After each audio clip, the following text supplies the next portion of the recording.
श्री शिवाय नमस्तुभयम। दोस्तों, जैसा कि आप सभी लोग जानते हैं कि 2 जुलाई 2026 यानी गुरुवार को पड़ रही है आषाढ़ मास की कृष्ण पक्ष द्वितीया तिथि।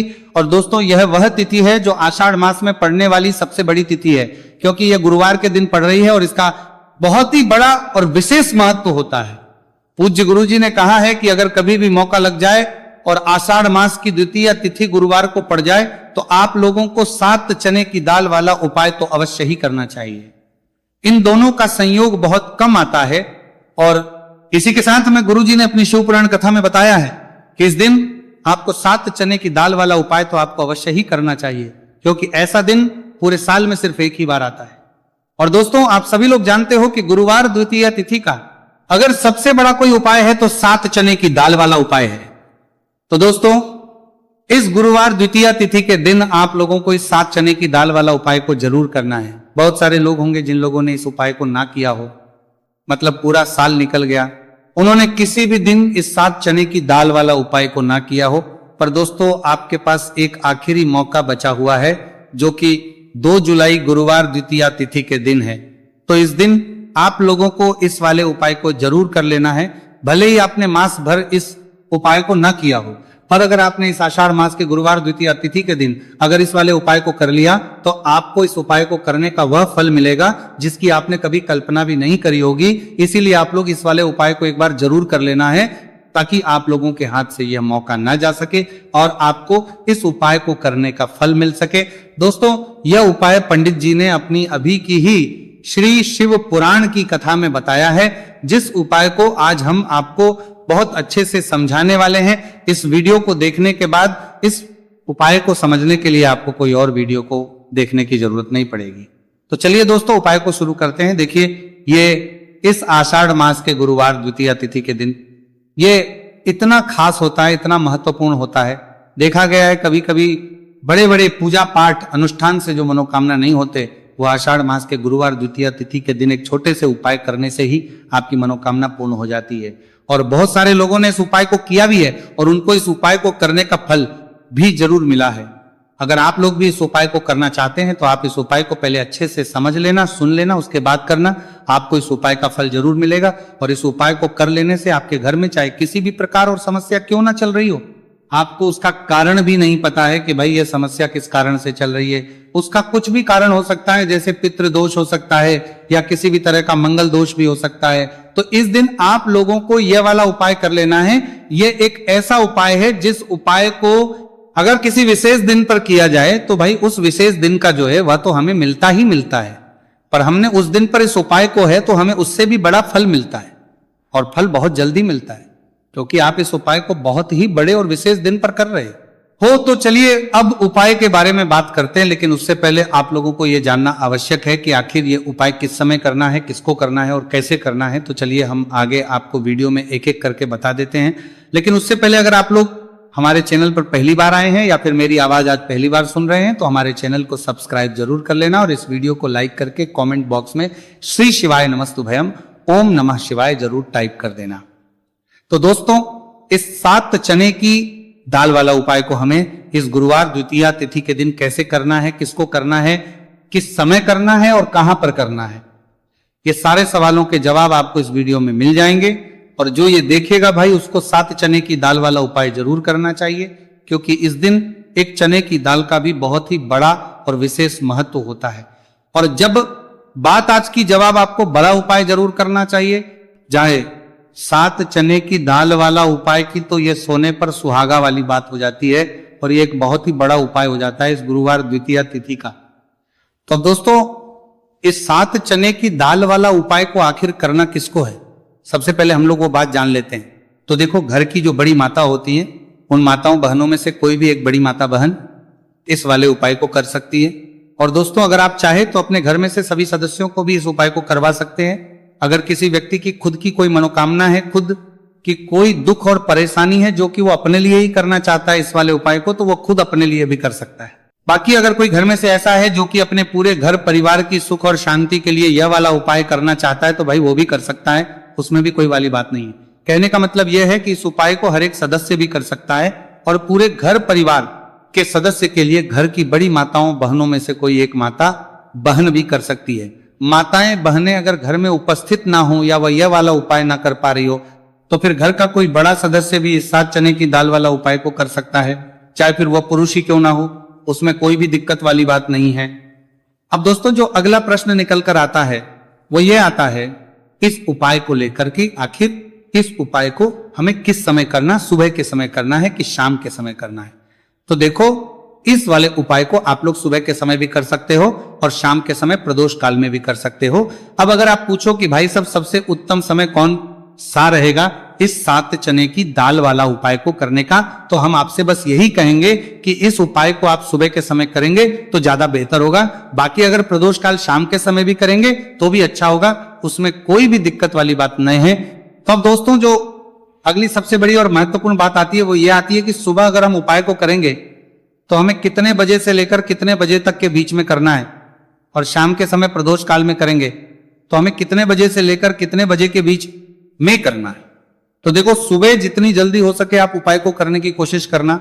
बाकी अगर किसी कारणवश लेट भी हो जाओ, थोड़ी देर भी हो जाए, तो 10 या 11 बजे तक भी आप कर लेना, पर 12 बजे से ज्यादा देरी ना हो, ठीक है, इस बात का ध्यान रखना। उसके बाद में दोस्तों अगर शाम के समय प्रदोष काल की बात करें, प्रदोष काल का जो समय है होता है वो शाम के 6 बजे से शुरू हो जाता है। मतलब शाम के 6 बजे से लेकर 7 बजे के बीच का जो समय होता है ये समय प्रदोष काल का समय होता है। तो आप इस उपाय को 7 या 8 बजे के बीच में भी कर सकते हो। मतलब शाम के 6 बजे से 8 बजे के बीच में आप कभी भी इस वाले उपाय को कर सकते हो, उसमें कोई भी दिक्कत वाली बात नहीं है। देखिए गुरु बृहस्पति को मजबूत करने से हमें हमारे जीवन में सफलता की प्राप्ति होती है। यदि हमारा किसी भी प्रकार का कार्य अटक रहा है, परिपूर्ण ही नहीं हो पा रहा है, तो हमें अपने गुरु ग्रह को मजबूत करना बहुत अधिक आवश्यक होता है। देखिए जब भी आपको ऐसा लगने लगे कि आपका जो जीवन है बहुत ही ज्यादा दुर्भाग्य के साथ बीत है, आपके कोई भी कार्य सिद्ध नहीं हो पा रहे हैं, तो जीवन में दुर्भाग्य को सौभाग्य में बदलने के लिए आपको यह चमत्कारिक उपाय करने चाहिए। तो गुरुवार की जो ये द्वितीया तिथि है आपके जीवन से सारे दुर्भाग्य को दूर करने वाली है। देखिए यदि आपका गुरु ग्रह मजबूत नहीं है, गुरु ग्रह से जुड़ी किसी भी प्रकार की समस्या है, तब भी आपको यह उपाय करना चाहिए। आपके विवाह से जुड़ी किसी भी प्रकार की परेशानी है, बुद्धि ज्ञान और विवेक से जुड़ी किसी भी प्रकार की समस्या है, साथ ही साथ जीवन में सौभाग्य की प्राप्ति करना हो, जीवन से दुर्भाग्य को दूर करना हो और जीवन में यदि सफलता की प्राप्ति करना हो, तो आपको यह चमत्कारिक उपाय जरूर करने हैं। देखिए आज के इस पूरे वीडियो में हम आपको 3 महा उपाय बताने वाले हैं और ये तीनों ही उपाय आपके जीवन की सारी समस्याओं को समाप्त करने वाले हैं। तो चलिए दोस्तों जान लेते हैं विशेष उपाय के बारे में। देखिए इस उपाय को करने के लिए आपको मात्र 7 चने की दाल लेनी होगी, यानी कि आपको 7 चने की दाल लेनी होगी। देखिए चने की दाल जब भी आप लेंगे तो ये कहीं से भी टूटी हुई भी खंडित नहीं होनी चाहिए, इस बात का आपको विशेषकर ध्यान रखना है। इसी के साथ में आपको एक तांबे के पात्र के अंदर शुद्ध जल लेना होगा और इसी के साथ में आपको एक स्टील की कटोरी लेनी होगी जिसमें आपको शुद्ध जल लेना है। इसी कटोरी के अंदर आपको 1 से 2 गुड़ के टुकड़े भी डाल देने हैं, यानी कि आपको गुड़ वाला जल तैयार कर लेना है। अब इन तीनों ही सामग्रियों को लेकर के आपको पहुंचना है भगवान शिव के मंदिर में। देखिए दोस्तों ये जो उपाय है आप इस गुरुवार द्वितीया तिथि के दिन सुबह से लेकर के शाम तक किसी भी समय में कर सकते हैं। देखिए दोस्तों सबसे पहले तो आपके पास जो 7 चने की दाल है, इसे आपको जो आपने गुड़ वाला जल तैयार किया है उसमें आपको डालनी है। आप 7 चने की दाल भी ले सकते हैं, 11 चने की दाल भी ले सकते हैं, 21 भी ले सकते हैं, और यदि आप 41 चने की दाल लेते हैं तो बहुत ही शुभ होता है। तो आपके पास जितनी भी चने की दाल है सबसे पहले तो आपको उसे गुड़ वाले जल के अंदर डाल देनी है।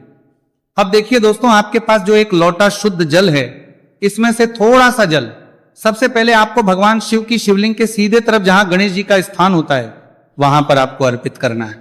फिर थोड़ा सा जल श्री कार्तिकेय जी वाले स्थान पर अर्पित करना है।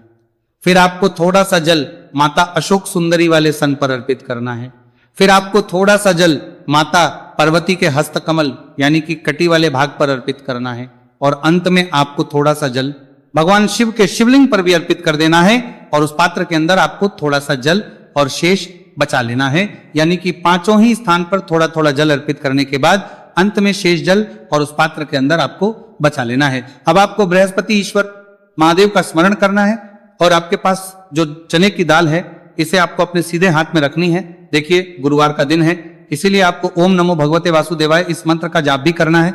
अब देखिए दोस्तों, आपके पास जितने भी चने की दाल है, चाहे 7 है, 11 है, 41 है, उतनी बार आपको बृहस्पतिश्वर महादेव का स्मरण है। और ये जो चने की दाल है, इसे आपको भगवान शिव के शिवलिंग पर अर्पित कर देनी है। आपको लगातार बृहस्पतिश्वर महादेव का स्मरण करते रहना है। अब देखिए, अंत में जो आपने उस पात्र के अंदर शेष जल बचाया था, इसे आपको भगवान शिव के शिवलिंग पर ही धीरे धीरे अर्पित कर देना होगा। श्री शिवाय नमस्तु भयम इस मंत्र का जाप करते हुए यह उपाय करने मात्र से आपका जो भाग्य है वह स्वर्ण के समान चमकने लगता है। आपके से जो भी दुर्भाग्य है वह दूर होता है। तो इस प्रकार से आपको यह उपाय कर लेना है। यह उपाय आप सुबह से लेकर के शाम तक किसी भी समय में कर सकते हैं। अब दोस्तों हम जान लेते हैं गुरुजी द्वारा बताए गए दूसरे उपाय के बारे में। देखिए, इस उपाय को करने के लिए आपको सबसे पहले तो मात्र थोड़ा सा शुद्ध घी लेना होगा। देखिए, आपको मात्र आधा चम्मच ही शुद्ध घी लेना है और इसी के साथ में आपको एक तांबे के पात्र के अंदर आपने ही घर से शुद्ध जल लेना होगा। और इन सभी सामग्रियों को लेकर के आपको भगवान शिव के मंदिर में पहुंच जाना है। आप ये उपाय सुबह से लेकर के शाम तक किसी भी समय में कर सकते हैं। देखिए, सबसे पहले तो आपके पास जो एक लोटा शुद्ध जल है, इसे आपको धीरे धीरे शिवलिंग पर अर्पित कर देना है। श्री शिवाय नमस्तु भयम इस मंत्र का जाप करते हुए और बृहस्पतिश्वर महादेव का मन में स्मरण करते हुए। अब देखिए दोस्तों, आपके हाथ की जो अंगूठे के पास वाली उंगली होती है, तर्जनी उंगली, उसमें आपको ये शुद्ध घी लेना है और इस उंगली से आपको शिवलिंग पर, जहां माता अशोक सुंदरी का स्थान होता है, वहां पर आपको इस घी से अच्छे से लेपन करना है। यानी कि माता अशक्त सुंदरी वाले स्थान पर आपको अच्छे से घी का लेपन कर देना है। और आपकी जो भी मनोकामना है, चाहे आप अपने जीवन से दुर्भाग्य को दूर करने के लिए ये उपाय कर रहे हैं, जीवन सौभाग्य की प्राप्ति के लिए आपकी कोई मनोकामना हो, विवाह के लिए आपकी किसी भी प्रकार की कामना हो, जिस भी प्रकार की आपकी कामना है उसे परिपूर्ण करने के लिए आपको कोई प्रार्थना करनी है और इस घी का लेपन आपको माता अशोक सुंदरी वाले स्थान पर करना हो, हमारे सनाम देखेगी देना है। अब दोस्तों, इस घी वाली उंगली को आपको कहीं भी साफ नहीं करना है, कहीं भी नहीं पहुंचना है, सीधे आपको अपने घर लेकर के आना है। और इस घी की जो पहली बिंदी, इसे आपको अपने मुख्य द्वार पर लगा देनी है। और इस घी की बिंदी आप अपने घर में जहां भी आपको धन रखते हैं वहां पर भी लगा सकते हैं। आपके घर में जहां कहीं भी रसोई घर है वहां पर भी आप इस घी की बिंदी को लगा सकते हैं। तो 3 जगह आप इस घी की बिंदी को लगा सकते हैं। आपके घर में कभी भी अन्न और धन की कमी नहीं होगी और आपके घर में जो भी क्लेश होगा वह भी समाप्त हो जाएगा। तो इस प्रकार से आपको दुर्भाग्य को दूर के लिए दूसरा उपाय करना है। तो चलिए दोस्तों, अब हम जान लेते हैं तीसरे विशेष और अंतिम उपाय के बारे में। देखिए, यह उपाय भी बहुत ही खास है, विशेषकर आपके भाग्य को उदय करने के लिए। यह उपाय भी बृहस्पतिश्वर महादेव का ही होने वाला है और विशेषकर आपको यह उपाय भी गुरुवार द्वितीय तिथि के दिन ही करना है। देखिए, इस उपाय को करने के लिए आपको सबसे पहले तो एक प्यारी सी और सुंदर सी बेलपत्र लेनी होगी। बेलपत्र लेते समय ध्यान रखें कि यह कहीं से भी कटी फटी खंडित नहीं होनी चाहिए। यदि आपको बेलपत्र नहीं मिल पाती है तो आप शिवलिंग पर चढ़ी हुई बेलपत्र को पुनः शुद्ध जल से धोकर के उसका उपयोग कर सकते हैं। इसी के साथ में आपको एक तांबे के पात्र के अंदर शुद्ध जल लेना होगा और इसी के साथ में आपको आधा चम्मच या फिर उससे भी कम शहद लेना होगा। अब दोस्तों, मात्र ये तीनों ही सामग्रियों लेकर के आपको पहुंचना है भगवान शिव के मंदिर में। मंदिर पहुंच पाने के बाद आप सभी को पता है कि बेलपत्र में 3 पत्तियां होती हैं और बेलपत्र की जो ये तीनों पत्तियां जिस डंडी से जुड़ी हुई होती है, उस डंडी पर आपको अपने सीधे हाथ की चींटी उंगली के जो पास वाली उंगली होती है, नामिका उंगली, उससे एक बिंदी लगानी है। यानी कि तीनों पत्तियों को जोड़ने वाली जो डंडी है, केवल उसी पर आपको शहद लगानी है। इसके बाद आपको ये जो बेलपत्र है, इससे महादेव शिवलिंग पर अर्पित कर देनी है। श्री शिवाय नमस्तु भयम इस मंत्र का जाप करते हुए देखिए, बेलपत्र की जो चिकनी साइड है वह शिवलिंग से स्पर्श होगी और इसकी जो डंडी है वह जलाधारी की ओर रहेगी। इस प्रकार से आपको यह बेलपत्र शिवलिंग पर अर्पित करनी है।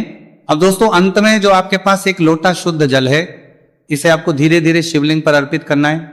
श्री शिवाय नमस्तु भयम इस मंत्र का लगातार करते हुए देखिए, ये जल आपको एक विशेष प्रकार से समर्पित करना है। यानी कि यह जल आपको 7 बार में समर्पित करना है। यानी कि थोड़ा सा जल आपको समर्पित करना है, फिर आपको थोड़ी देर रुकना है, फिर आपको थोड़ा सा जल समर्पित करना है, फिर आपको थोड़ा रुकना है। इस प्रकार से आपको थोड़ा थोड़ा जल 7 बार में शिवलिंग पर और करना है। इस प्रकार से आपको 1 लोटे जल से ही यह जल समर्पित करना है, लेकिन को थोड़ा थोड़ा जल करके 7 बार में शिवलिंग पर यह जल अर्पित करना है और आपको लगातार बृहस्पतिश्वर महादेव का स्मरण करते रहना है। देखिए, जैसे ही ये जल शिवलिंग से होकर के जलाधारी की ओर बह करके आएगा, तो इस जल को आपको अपने सीधे हाथ में लेना है और इस जल का छिड़काव आपको अपने पूरे शरीर पर कर लेना है। बृहस्पति शवर महादेव का मन में स्मरण करते हुए ये जो उपाय है आपके भाग्य का उदय करता और आपके जीवन से दुर्भाग्य को दूर करता है। तो बहुत ही आसान सा उपाय है। इस उपाय को भी आप इस गुरुवार की द्वितीया तिथि पर करके जरूर देखना, आपको निश्चित ही लाभ होगा। तो दोस्तों